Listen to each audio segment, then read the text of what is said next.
Right now, as you're watching this, you're sitting on a planet. That planet orbits a star. That star is part of a galaxy.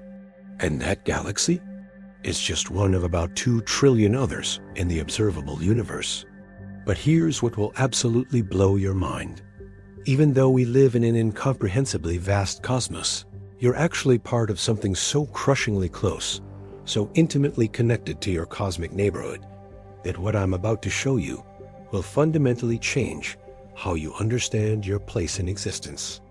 What if I told you that the thing you think is your entire galactic neighborhood, the Milky Way, the Andromeda galaxy, all of it is actually just a tiny, insignificant corner of a gravitationally bound family, so enormous that light itself takes millions of years to cross it? Welcome to the local group, and I guarantee by the end of this video, you'll never look at the night sky the same way again. Before we go any further, I need to ask you 3 things. First, where in the world are you watching this from? Drop your country in the comments below. Second, what time is it where you are right now? And third, hit that subscribe button, because what we're about to explore together is going to challenge everything you think you know about cosmic distances. Let's do this. Before we can understand how genuinely massive the local group is, we need to reset your intuitions about distance entirely. Think of it like this. You know how far it is to the grocery store. Maybe it's 5 kilometers. You can drive there in 10 minutes. Your brain gets that distance. But the moment we start talking about cosmic scales, your brain completely fails you. It literally wasn't designed to comprehend these numbers. So here's what we're going to do. We're going to build up layer by layer until your mind stretches far enough to hold the concept of the local group. Let's start with Earth. The planet you're standing on right now has a radius of about 6,371 kilometers. That's big enough that if you stood at one point and tried to walk in a straight line, it would take you about 40,000 kilometers to get all the way around. Weeks of walking, months, realistically. That's a distance your brain can almost grasp, because humans have historically walked those kinds of distances.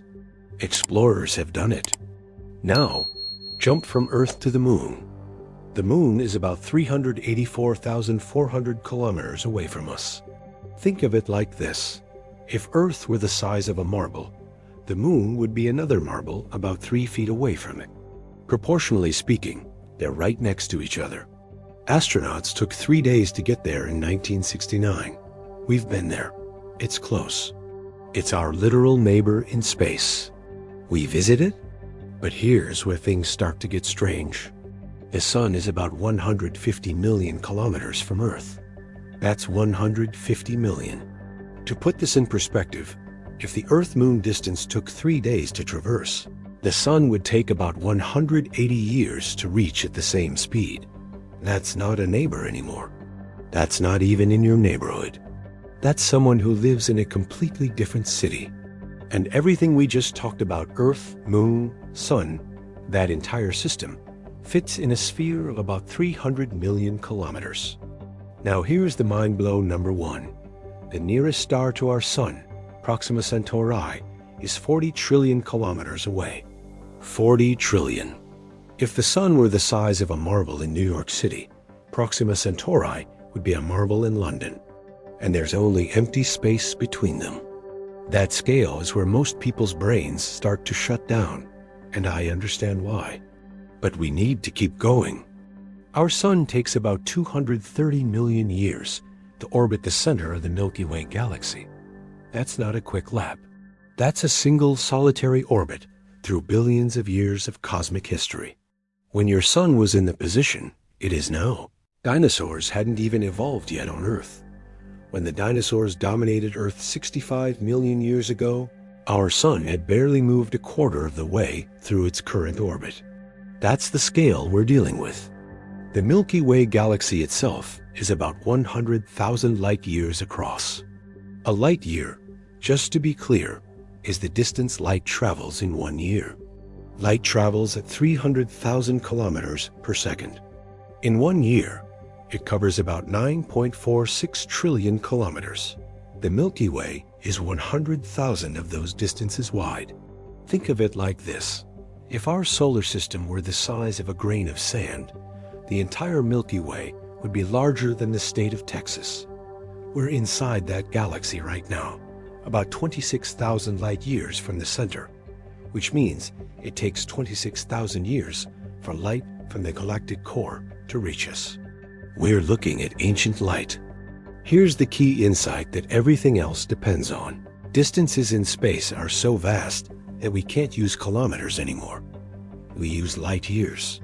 We use the time it takes light, the fastest thing in the universe, to travel. And that's only because kilometers would give us numbers so large, they'd be meaningless to human comprehension. So now you're starting to get the scale. The solar system? Tiny. The Milky Way? Enormous, but we can fit it in our minds because we have a framework.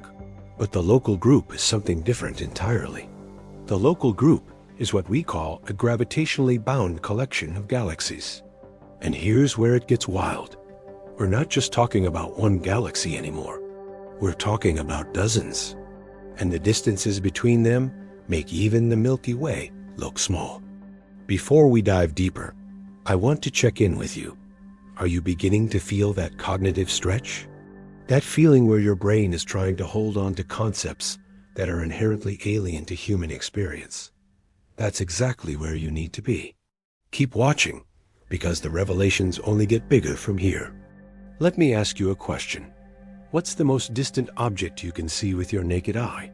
Not with binoculars. Not with a telescope. With just your eyes, standing outside on a clear night.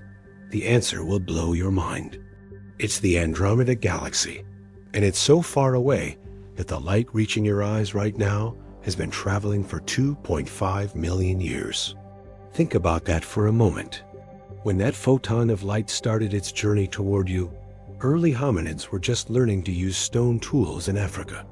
Humanity didn't exist yet. Civilization didn't exist. And yet, that ancient light traveled all that way across an incomprehensible void, just so it could hit your retina tonight. This is where we meet astronomer Edwin Hubble. In 1924, Edwin Hubble made a discovery that fundamentally changed astronomy. Using the Mount Wilson Observatory in California, Hubble observed a type of variable star called a Cepheid in what we then called the Andromeda Nebula. Here's why this matters. Cepheid variables brighten and dim in a predictable pattern, and their intrinsic brightness is related to their oscillation period. By measuring how bright the Cepheid appeared and knowing how bright it actually was, Hubble could calculate exactly how far away it must be. And his calculation showed that Andromeda wasn't part of our Milky Way at all.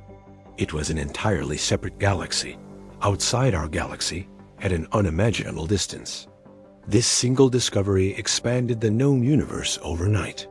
Suddenly, we weren't at the center of everything. We weren't even the biggest thing around anymore. Here's what will blow your mind, number 2. Andromeda is the closest large galaxy to us, and it's still 2.5 million light years away. If you could travel at the speed of light, which you can't, because nothing with mass can, it would take you 2.5 million years to get there. At the speed of our fastest spacecraft, the Parker Solar Probe, which travels at 586 kilometers per second, the journey would take about 43 million years. That's not a trip. That's a generational diaspora that would last longer than our species has existed. But wait, here's where it gets even stranger. Andromeda is moving toward us. It's not standing still. In about 4.5 billion years, yes, that's 4.5 billion with a B, Andromeda will collide with the Milky Way. The two largest galaxies in the local group will merge. Now, when I say collide, I don't mean what you might imagine. There won't be explosions everywhere like in the movies. Here's why.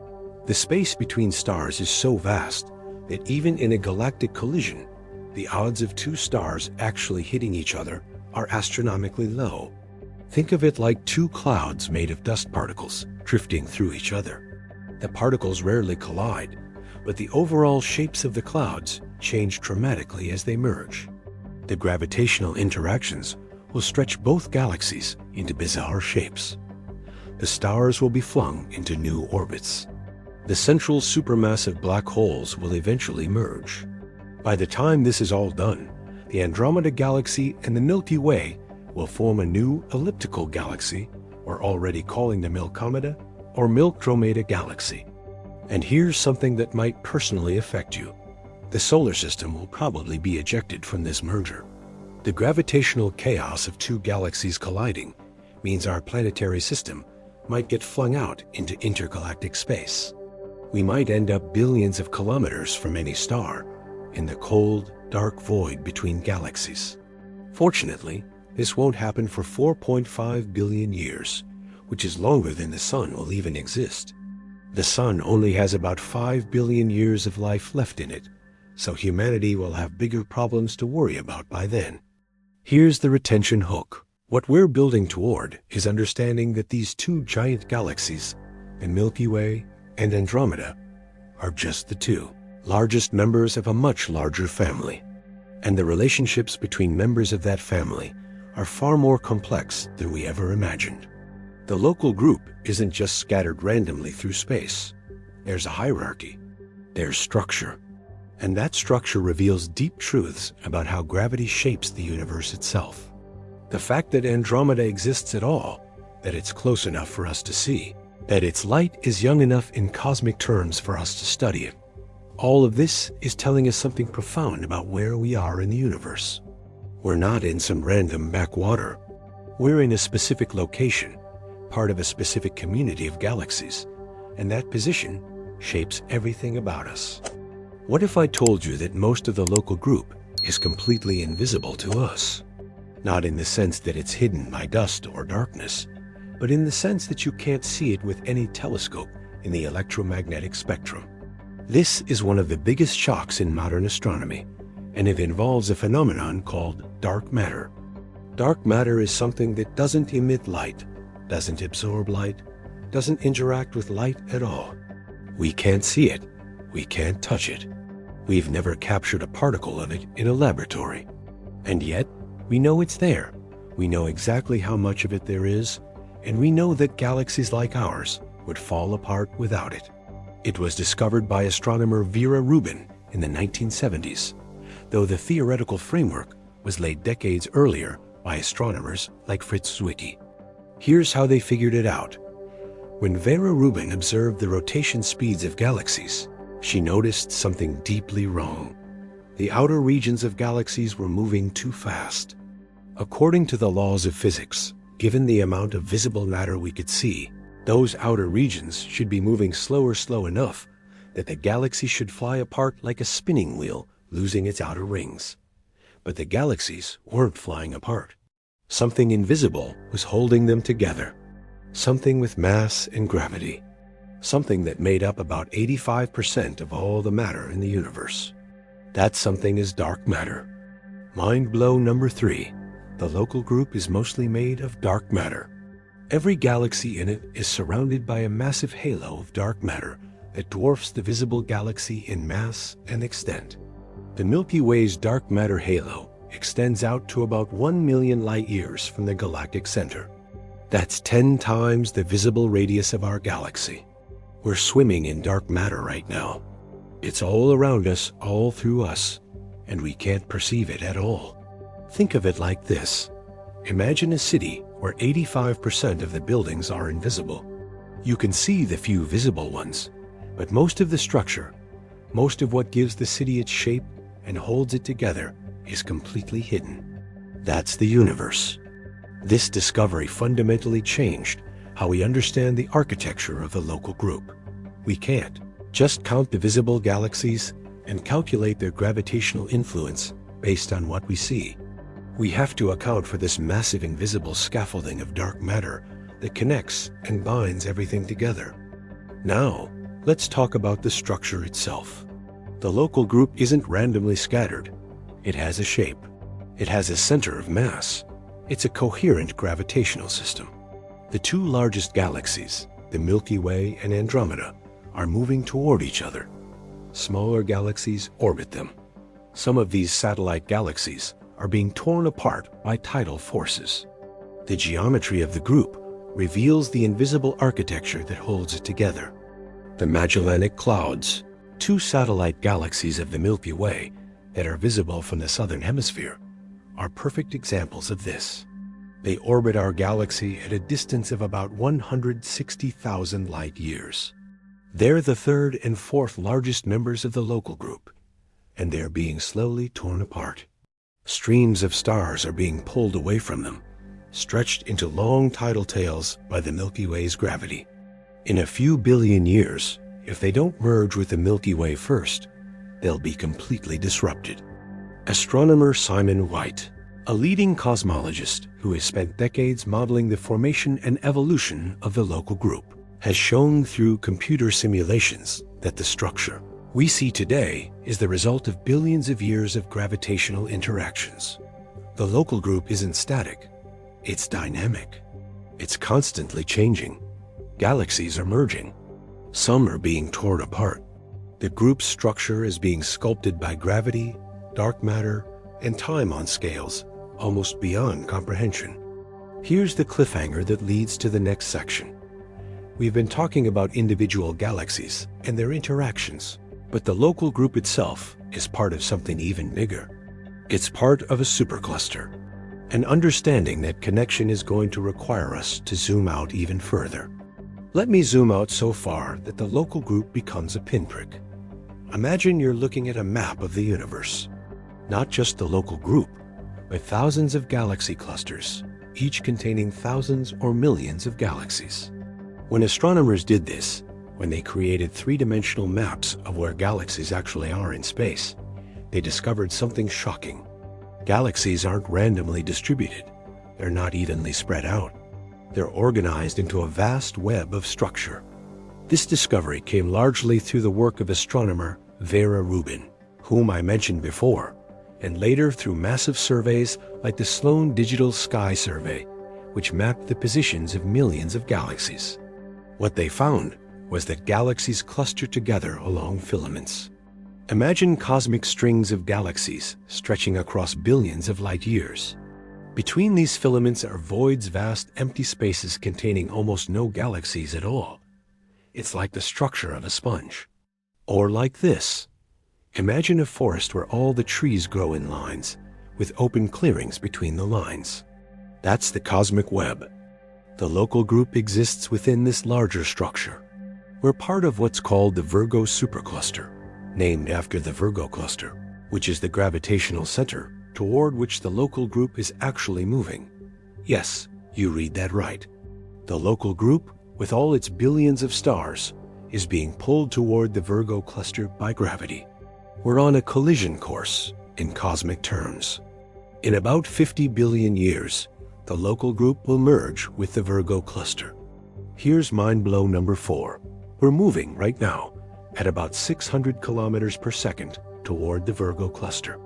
You, as you sit there reading this, are moving at 600 kilometers per second through space.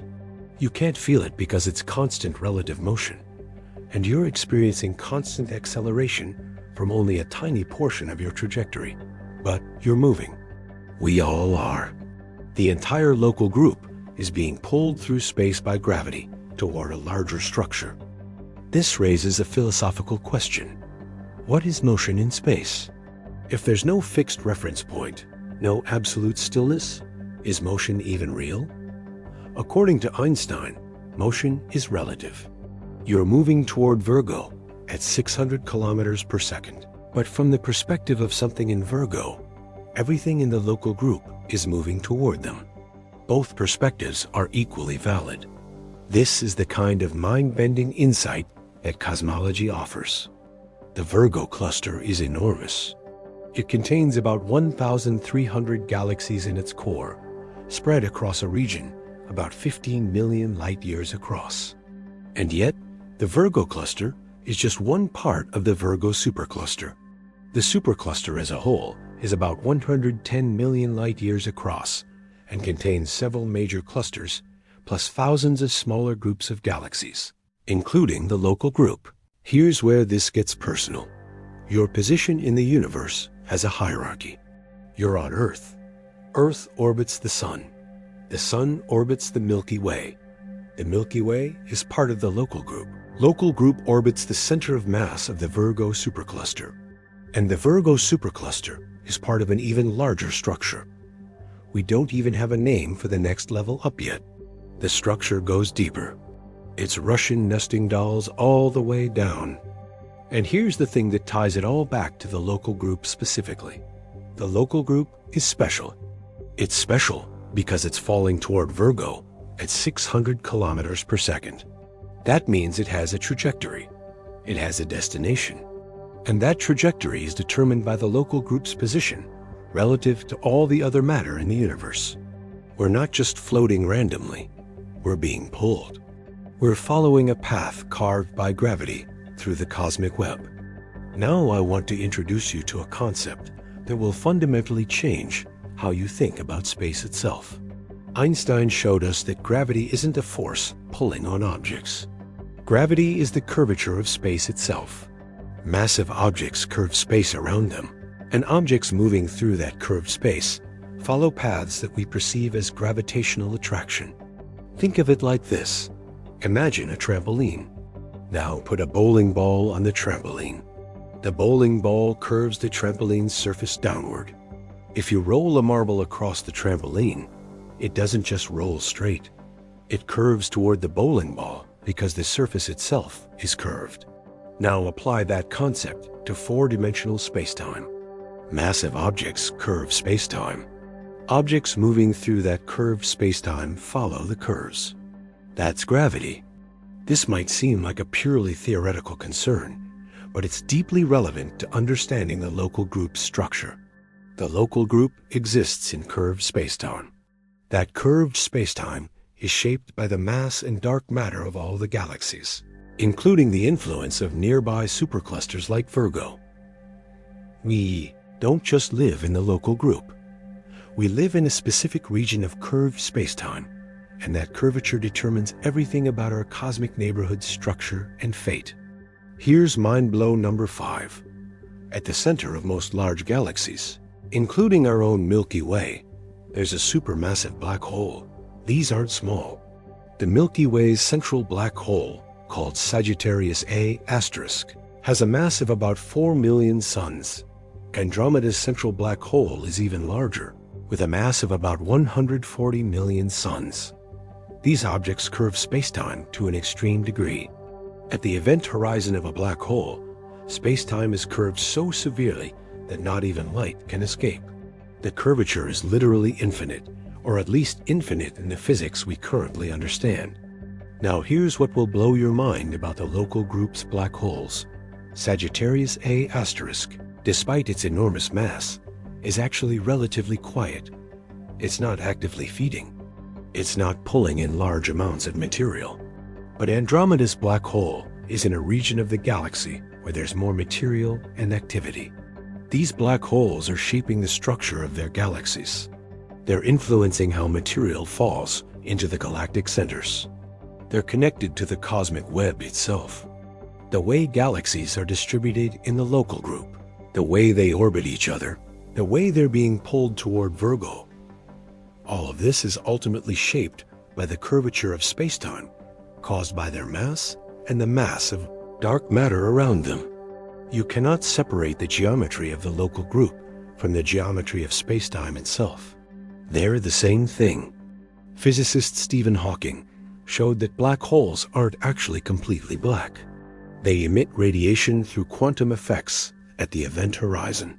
This radiation is called Hawking radiation. It means that all black holes are slowly evaporating. Even Sagittarius A* is slowly losing mass, though it will take an incomprehensibly long time, far longer than the current age of the universe, for it to fully evaporate. This connects to something called the thermodynamics of black holes, which reveals that black holes have entropy. That means they have information content. That means the information structure of the universe is intimately tied to the black holes within it. The local group contains multiple black holes, and through these black holes, the information content of the local group is woven into the fundamental fabric of the universe itself. Here's the cliffhanger. We've been talking about structure and gravity and black holes, but we haven't addressed the most fundamental question. How did the local group form in the first place? And the answer to that question requires understanding something called the Big Bang. The local group didn't just exist forever. It was formed. And to understand how it was formed, we need to go all the way back to the beginning of the universe itself, to a moment about 13.8 billion years ago called the Big Bang. Now, the Big Bang wasn't an explosion in space. It was an explosion of space itself. Space itself came into being. Time itself came into being. And everything that has happened since, including the formation of the local group, was determined by what happened in those first infinitesimal fractions of a second. In the first fraction of a second after the Big Bang, something called cosmic inflation occurred. This was proposed by physicist Alan Guth in 1980 and refined by Andre Linde and others. During inflation, space itself expanded exponentially, doubling in size repeatedly in a fraction of a second. This wasn't space expanding slowly. This was space expanding faster than the speed of light. And yes, that's allowed by Einstein's equations because it's space itself doing the expanding, not objects moving through space. During inflation, tiny quantum fluctuations, variations in the quantum fields that underlie reality, were stretched to cosmic scales. These fluctuations became the seeds from which all structure in the universe eventually grew. Slight variations in the density of matter led to regions that were slightly denser than others. Gravity amplified these variations. Denser regions attracted more matter. Less dense regions lost matter. Over billions of years, these tiny variations grew into galaxy clusters and superclusters, and the cosmic web we observe today. Here's mind blow number 6. The local group exists because of quantum fluctuations in a field that existed before the universe itself. Think about that. The fact that you exist, that Earth exists, that the Milky Way exists, all of it traces back to quantum randomness at the moment of creation. Change one quantum fluctuation by a tiny amount, and the entire structure of the universe would be different. The local group might not exist. You might not exist. The entire history of existence might have played out differently. The inflation theory explains something called the cosmic microwave background, the afterglow of the Big Bang. When the universe was about 380,000 years old, it became transparent for the first time. Before that, it was opaque, filled with a hot plasma of particles and radiation. After 380,000 years, it cooled enough for electrons and protons to combine into neutral hydrogen, and light could finally travel freely. That ancient light is still here. It fills space. And when we observe it with instruments like the WMAP and Planck satellites, we can see the pattern of those original quantum fluctuations stretched to cosmic scales. The local group structure is written in the cosmic microwave background. Astronomer George Smoot won the Nobel Prize in 2006 for his observations of the cosmic microwave background with the COBE satellite. His work revealed the tiny temperature variations in this ancient light and confirmed that inflation theory was correct. His discovery was called the most important discovery of the decade by Stephen Hawking at the time. Now here's the specific connection to the local group. The fluctuations that led to the formation of the Virgo supercluster, which led to the formation of the local group, which led to the formation of the Milky Way, which led to the formation of Earth, which led to the emergence of life, which led to your consciousness right now. All of that traces back to inflation and quantum mechanics at the Big Bang. You are literally made of the universe observing itself. You are a pattern of space-time that became conscious. The retention hook, we're about to shift from understanding the cosmic structure to understanding what it means for you personally. Buckle up, because this is where things get really mind-bending. I want to take you on a journey to the edge of the local group and show you something that almost no one thinks about. When you look at maps of the local group, you'll see the Milky Way and Andromeda as the dominant features. You'll see the Magellanic Clouds. you'll see dozens of dwarf galaxies orbiting these larger galaxies. But here's what's mind-bending. Where does the local group end?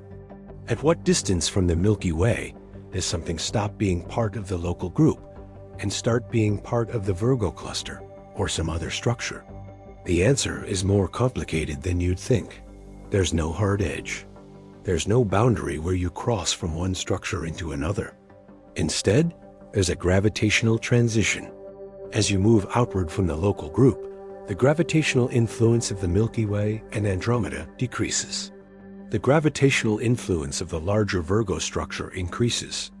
At some point, you cross from being in the local group's gravitational well to being in Virgo's gravitational well. But it's not a sharp transition. It's gradual. It's fuzzy. The local group is defined as those galaxies that are gravitationally bound to each other. They're bound together by gravity, strongly enough that they'll never escape. They'll eventually fall together, merge, and form a single supergalaxy. But galaxies at the edge of the local group are only barely bound. They're on the verge of being pulled away. The transition from the local group to the larger universe is one of the most dynamic regions of space we know of. Think of it like this. Imagine a crowd of people. The people in the center are tightly packed, holding on to each other. The people at the edge are barely connected, holding hands with fingers barely touching. At some point, the crowd fades into the background population. Where does the crowd end and the background begin? There's no exact answer. It depends on how you define the boundary. The local group's current models include about 80 known galaxies, but more are discovered regularly. Each discovery at the edge forces us to redefine where the boundary is. Some of the most recently discovered galaxies in the local group were found through deep surveys of the Milky Way's halo. They are tiny. They're called ultra-faint dwarf galaxies. Some contain only a few 100 million stars, which might sound like a lot until you realize the Milky Way contains about 100 billion to 200 billion stars. These tiny galaxies are being disrupted and torn apart by the Milky Way's gravity. They're in the process of being consumed. Here's a mind-blowing perspective. If you were to travel to the edge of the local group, you'd find that space isn't empty. It's not a void. It's full of stars and dark matter, but it's less densely packed than the core. And as you kept going, you'd eventually reach the cosmic web's filaments, where you'd encounter the Virgo cluster. The transition would be gradual, but the character of space would change. You'd be moving from a region dominated by the local group's gravity to a region dominated by Virgo's gravity. This raises a question. How big is the local group, really? If we include the halo of dark matter that extends far beyond the visible galaxies, the local group might extend out to 10 million light-years from the galactic plane. If we define it more conservatively as just the gravitationally bound galaxies, it's maybe 3 or 4 million light-years across. The answer depends on where you draw the boundary, and that boundary is fuzzy. But here's what's important. Every definition places the local group on a scale that's incomprehensibly large. Even the smallest estimates are millions of light-years across. That's billions of times larger than our solar system. That's millions of times larger than the distance to the nearest star. The local group is so vast that even attempting to comprehend it stretches the human mind to its limit. Let's make this personal. I want you to understand not just how big the local group is, but what it means that you exist within it. Right now, at this moment, you are sitting in a location in space. You have coordinates. Those coordinates place you inside a small yellow star called the Sun. That star is inside a spiral galaxy called the Milky Way. The Milky Way is inside a group of galaxies called the local group. The local group is inside a supercluster called Virgo, and we still don't have names for the structures beyond that. You are nested inside structures within structures. And each structure is so vast that light takes millions of years to cross it. Your parents brought you into existence through random genetic recombination. Your ancestors survived countless challenges across millions of years. The atoms in your body were forged in the hearts of stars billions of years ago. When those stars died, they scattered those atoms into space. Those atoms eventually became part of a new star, the Sun. Around that Sun, they eventually accumulated into planets, into Earth, into the biosphere, into living organisms, into you. Every atom in your body came from a dead star. You are literally made of stardust. Carl Sagan said it beautifully. The nitrogen in our DNA, the calcium in our teeth, the iron in our blood, the carbon in our apple pies were made in the interiors of collapsing stars. We are made of star stuff. That's not poetry. That's physics. That's fact. And it means something profound about your connection to the cosmos. Think about the local group. It contains billions of galaxies. Each galaxy contains billions of stars. Each star is surrounded by potentially billions of planets. The local group alone might contain a septillion planets. A septillion. That's a 1 followed by 24 zeros. And we've found life on exactly one of them. Earth. You. Your species. Your consciousness. The probability of that seems infinitesimal, doesn't it? And yet, here you are. Against odds that are almost impossible to express, consciousness emerged in the local group. And it emerged in a creature your species intelligent enough to understand the vastness of the structures you're embedded in. You can think about the local group. You can comprehend its size, at least intellectually. You can feel the awe of your place in it. Here's something else. The elements that make up your body came from stars in the Milky Way, specifically the Milky Way, as it was billions of years ago. Those atoms have been recycled through other organisms, other forms of matter, over and over. You might share atoms with dinosaurs. You might share atoms with Julius Caesar. You might share atoms with every other living thing on Earth. That's how the biosphere works. Everything recycles. Everything connects.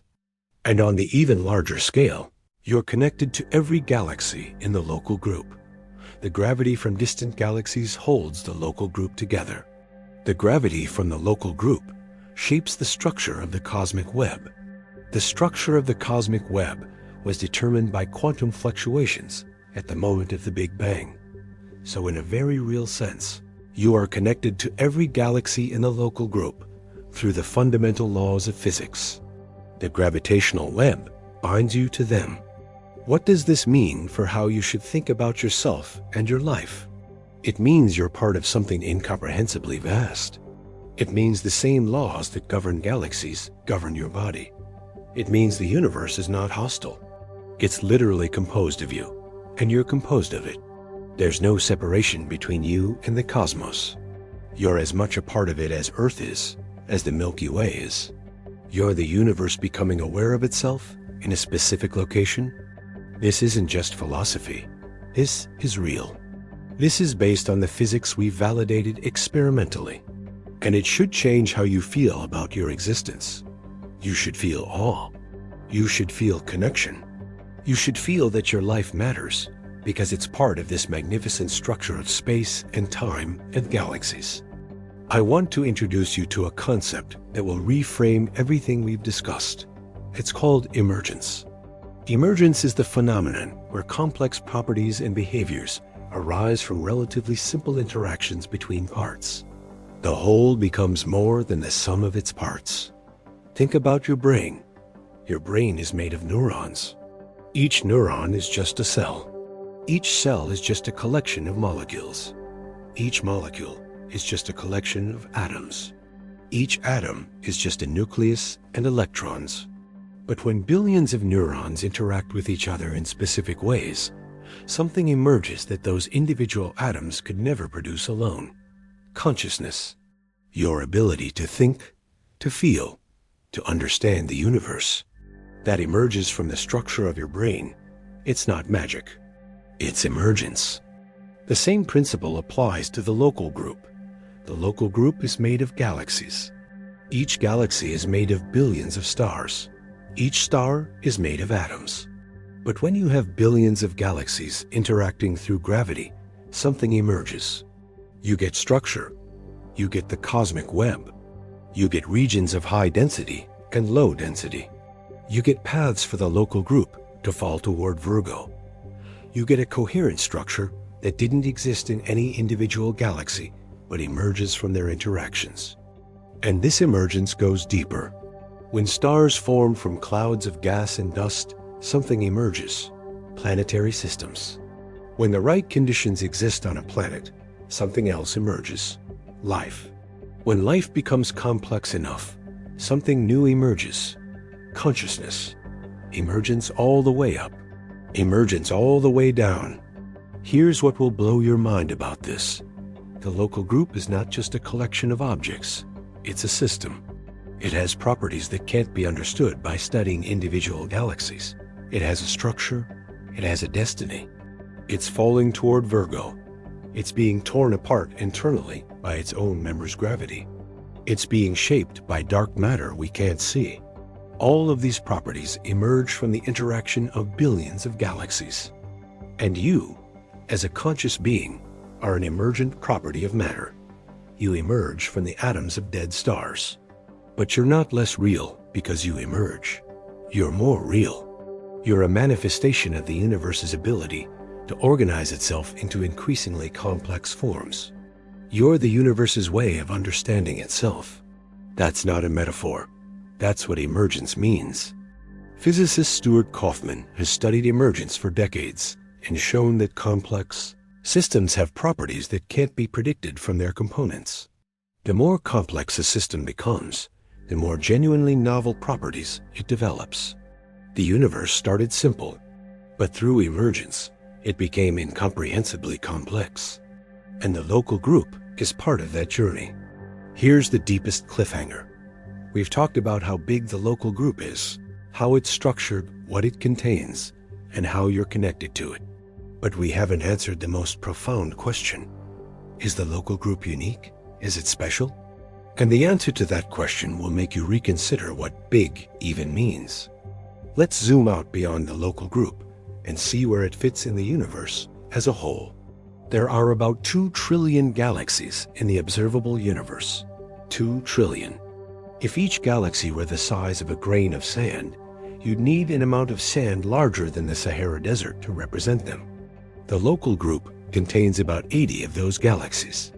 That means the local group is not even a dust speck in the cosmic context. It's vanishingly small. But wait, here's the mind blow.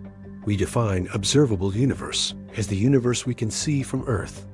It's bounded by the distance light has had time to travel. Since the Big Bang, that distance is about 46.5 billion light years in all directions from us. This creates a sphere of observable universe. And that's everything we can ever know about with certainty. Beyond that edge, light hasn't had time to reach us yet. That doesn't mean nothing is there. It means that whatever is there is causally disconnected from us. We can never interact with it. Now here's what will blow your mind. The local group is not at the center of the observable universe. There is no center. Every observer in the universe thinks they're at the center of their own observable universe. An observer in Andromeda thinks they're at the center. An observer in a galaxy billions of light years away thinks they're at the center. That's because the observable universe is defined from the observer's perspective. It's not an absolute thing. It's relative. This means the local group could be anywhere in the unobservable universe. There might be trillions of other local groups out there, in regions of space we can never reach, where the conditions are completely different. There might be regions where galaxies are much more densely packed, or much more sparse. We'll never know. The universe might be infinite, and the observable universe might be just an infinitesimal portion of an infinite whole. Astronomer Ken Rice has worked extensively on understanding the large-scale structure of the universe, and has shown through simulations that the local group's structure is not particularly unusual. It's a reasonable outcome of the cosmological structure formation process. But that doesn't mean it's guaranteed to exist. Tiny changes in the initial conditions of the Big Bang would have produced a different universe with different structures. Here's a thought experiment. Imagine if the quantum fluctuations that seeded the formation of the local group had been slightly different. Not much different, just slightly. The Milky Way and Andromeda might not have been close enough to eventually collide. They might have been far more distant. The local group might have had a completely different structure. And if that were the case, the trajectory of history would have changed. Earth might not have formed. Humans might not exist. The local group's structure is contingent. It's historical. It's the result of specific conditions that arose from specific quantum fluctuations at the Big Bang, and those conditions led to your existence. That's both humbling and profound. You're not just part of a local group. You're part of a specific configuration of the local group that had to be exactly right for you to exist. But here's another perspective. You're also exactly average. The local group is roughly average in size compared to other galaxy groups. The Milky Way is slightly larger than average for a galactic disk system, but not dramatically so. You're not special in terms of your location in an extraordinary structure. You're special because you exist at all, but your cosmic address is not unusual. You're in a normal galaxy group in a normal region of space. That's oddly comforting, isn't it? Let's talk about the future. The local group won't stay as it is. It's going to change dramatically. We've already discussed that Andromeda and the Milky Way will collide in about 4.5 billion years. But let's trace out the full timeline of what happens. Right now, at this moment, the local group is falling toward the Virgo cluster at 600 kilometers per second. That motion is continuing. In about 50 billion years, the local group will merge with Virgo. Both structures will become part of a larger system. The universe is constantly organizing itself on larger and larger scales. Structure is building. Complexity is increasing. And the local group is part of that process. But here's something even more profound. Eventually, the universe will reach a state called heat death or the Big Freeze. In an incomprehensibly distant future, the universe will expand to the point where all the matter and energy are spread so thin that no structure can be maintained. Stars will burn out. Black holes will evaporate. Everything will reach the same temperature, a temperature just barely above absolute zero. The universe will die. That's not a metaphor. That's the most likely fate of the universe, according to current physics. Eventually, everything will end. The local group, the Milky Way, Earth, you, everything will dissolve into the cold night of a dead universe. All the structure, all the complexity, all the beauty will be gone. Entropy wins. This might sound depressing, but it's not. Here's why. You exist now. You exist in a universe that is still young, still filled with energy, still creating complexity. You live at a time when stars still shine, when galaxies still form, when consciousness exists. You live in the universe's spring and early summer. The autumn and winter are incomprehensibly distant. What matters is what you do with the time you have. Physicist Sean Carroll has written extensively about the arrow of time and the far future of the universe. He points out that the fact that we can even think about these questions, that we can contemplate the universe's fate, is remarkable. We're made of the same atoms that constitute the stars. We think with patterns of electricity and chemistry, and yet we can understand the laws that govern the entire cosmos. That's emergence at its most profound. But there's an even deeper point. The universe becomes more interesting the further you look into the future, at least for a long time. In the first era after the Big Bang, the universe was simple, just hot plasma expanding. Over billions of years, it became more complex. Structure formed, galaxies formed, stars formed, life formed. The universe became more interesting. Now, with humans contemplating the cosmos, the universe has achieved a remarkable level of complexity and self-awareness. But here's the question. What happens next? Will consciousness continue to evolve? Will beings of the far future be more aware, more understanding, more capable of grasping the true nature of reality? Or will the universe gradually fade into silent darkness? We don't know. But the possibility is there. The future is not written. And that means your existence now, your consciousness now, your ability to understand the cosmos now might be a crucial moment in the universe's unfolding story. You should feel awe about that. You should feel the weight of it. You're living in an era when the universe has achieved consciousness. You're part of that. Your thoughts, your questions, your attempts to understand, they matter. They're not lost. They're part of the universe knowing itself. Let me bring everything together. We started with a simple question. How big is the local group, really? And we've traced out the answer through multiple levels of understanding. The local group is about 10 million light-years across, if you include its dark matter halo. It contains about 80 known galaxies, though more are being discovered. It's falling toward the Virgo cluster at 600 kilometers per second. It will eventually merge with Virgo. And all of this structure, all of this vastness, emerged from quantum fluctuations at the moment of the Big Bang. But now I want to ask you something more important than any of those factual statements. What does this change about how you understand your life?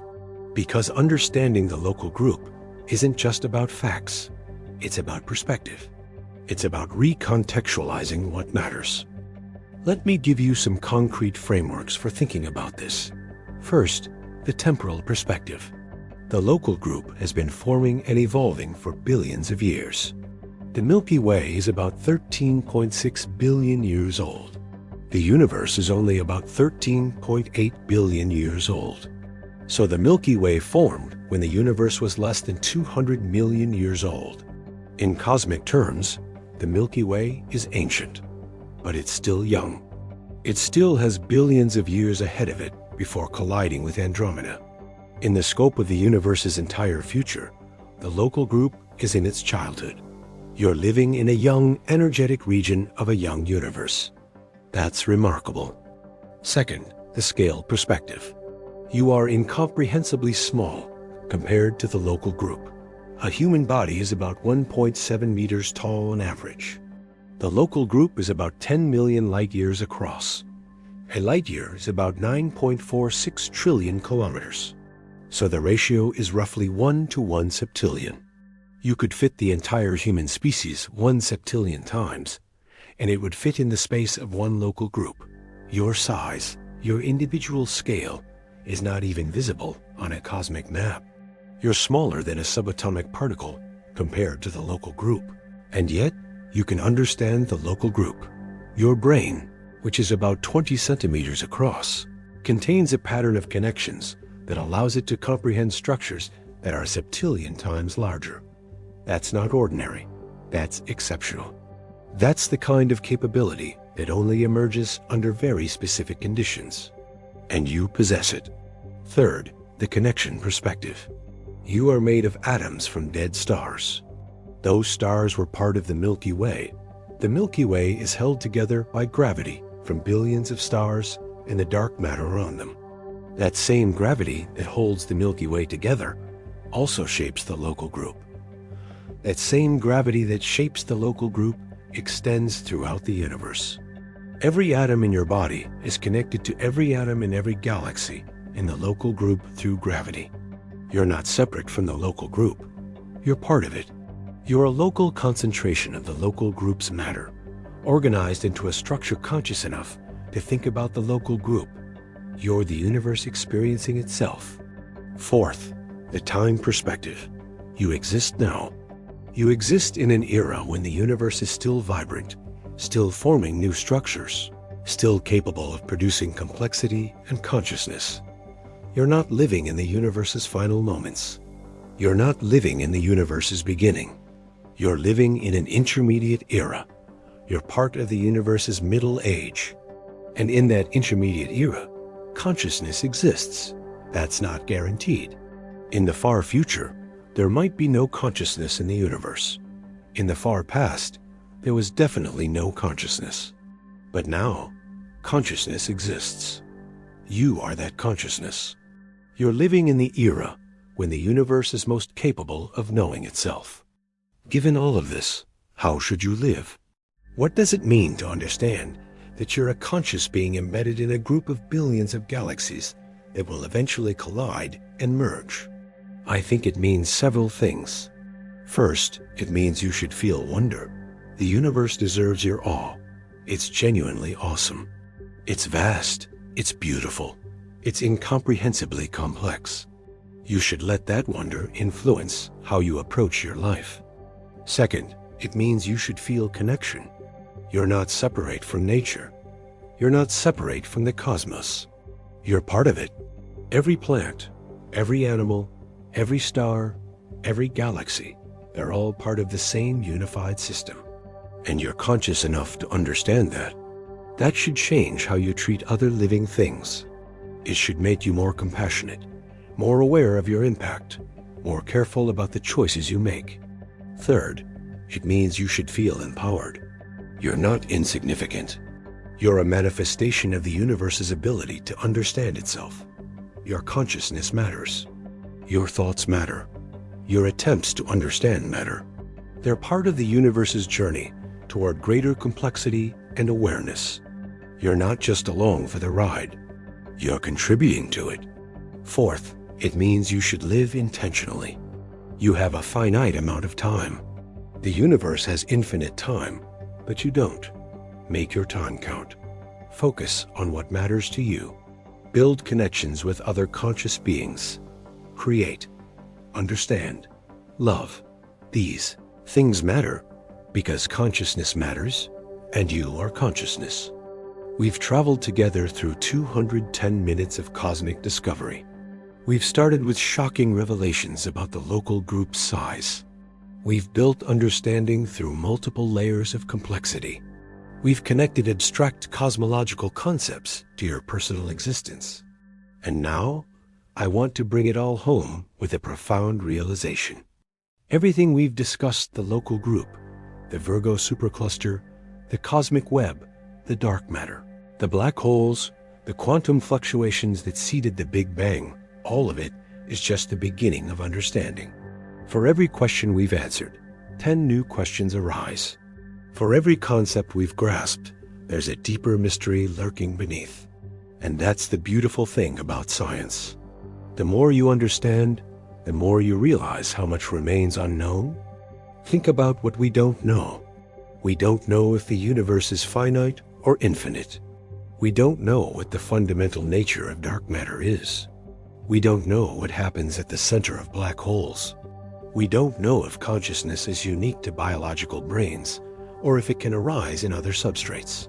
We don't know the ultimate fate of the universe. We don't know if the laws of physics are truly fundamental, or if they're just emergent properties of some deeper reality. We don't know if the universe is just one of many universes. We don't know if time is real, or if it's an illusion created by consciousness. And here's the mind blow that brings everything together. The universe is vast enough and complex enough that all of these mysteries can coexist. The local group is big enough to contain worlds. Those worlds are complex enough to contain consciousness. That consciousness is capable enough to ponder mysteries. And those mysteries are profound enough to fill lifetimes of research. You're living in an era of cosmic exploration. Telescopes like the James Webb Space Telescope are peering deeper into space and farther back in time than ever before. They're seeing the most distant galaxies, the most ancient light. They're revealing how galaxies like the Milky Way and Andromeda formed billions of years ago. They're giving us data that challenges our understanding and forces us to update our models. Physicist James E. Gunn helped design some of the most powerful surveys of the universe. His work has been crucial in mapping the structure of galaxies and understanding how the universe is organized on large scales. And yet, even after decades of study, the universe continues to surprise us. New discoveries are made regularly. New mysteries emerge. The universe is inexhaustible, and that's wonderful. Here's what I want you to take away from this. First, the local group is real. It's not a theory. It's not a hypothesis. It's an observed fact. Multiple galaxies are gravitationally bound to each other and are falling through space together. We can measure this. We can see it. The local group exists, and you exist within it. Second, the local group is vast beyond human comprehension. Light years are the only reasonable measurement. Billions of stars, billions of galaxies, incomprehensible distances. And yet, we understand its structure. We know how it formed. We know how it will evolve. We can measure it and model it and predict its future. That's remarkable. Third, you are part of the local group, not metaphorically, literally. The atoms in your body came from stars in the Milky Way. The gravity from the local group holds you to Earth through the sun's gravity. The laws of physics that govern the local group also govern your body. You're part of this structure. You're woven into it. Fourth, the local group is part of something larger. It's falling toward Virgo. It will merge with other structures. The local group is not an endpoint. It's a waypoint on the universe's journey. And so are you. You're not at the end of anything. You're in the middle of something vast, something ongoing, something that won't be resolved for billions of years. Fifth, the universe is knowable. We don't know everything. We don't understand everything, but we're not helpless. We can use telescopes and mathematics and reason to uncover the universe's secrets. And as we uncover them, we become more aware of how deeply integrated we are into the cosmos. We realize we're not observers of the universe from outside it. We're part of it. We're the universe observing itself. I want to end with something Carl Sagan wrote. Somewhere, something incredible is waiting to be known. That something is everywhere. It's in the local group. It's in the galaxies beyond. It's in the quantum foam underlying reality. It's in the human mind. It's in the connections between conscious beings. The universe is full of incredible things waiting to be known. And you right now, at this moment, are part of that knowing process. You watched this video. You thought about the local group. You contemplated your place in the cosmos. You became slightly more aware of the vast structures that contain you. That's not trivial. That's meaningful. That's you, as a conscious being, participating in the universe's process of self-awareness. The local group is billions of galaxies falling through space together, held bound by gravity, shaped by dark matter, destined to merge with larger structures, all of it emerging from quantum fluctuations at the moment of creation. And you, a conscious being made of stardust, are inside it, thinking about it, understanding it. That's not just big, that's cosmic. That's wonder, that's awe. That's the truth about the local group and your place within it. Thank you for taking this journey with me. Thank you for expanding your mind to hold concepts that are almost too vast to comprehend. Thank you for contemplating your connection to galaxies billions of light years away. And if you found this meaningful, if you felt any of that awe and wonder I've tried to convey, please hit that subscribe button. Because there are more cosmic mysteries waiting to be explored. There's more wonder waiting. And I'll be here to take you on that journey. Where are you? What country? Drop it in the comments. And tell me, what was your favorite mind-blown moment from this video? Was it when you learned about Andromeda moving toward us? Was it when you understood that dark matter makes up most of the universe? Was it when you grasped that you're made of stardust? Let me know.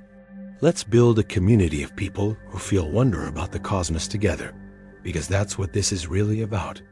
It's about connection. Connection between humans who feel awe. Connection between us and the stars. Connection across the local group, across the universe, across time itself. That's what matters. That's what makes the vastness meaningful. Thank you for watching, and I'll see you in the next cosmic adventure.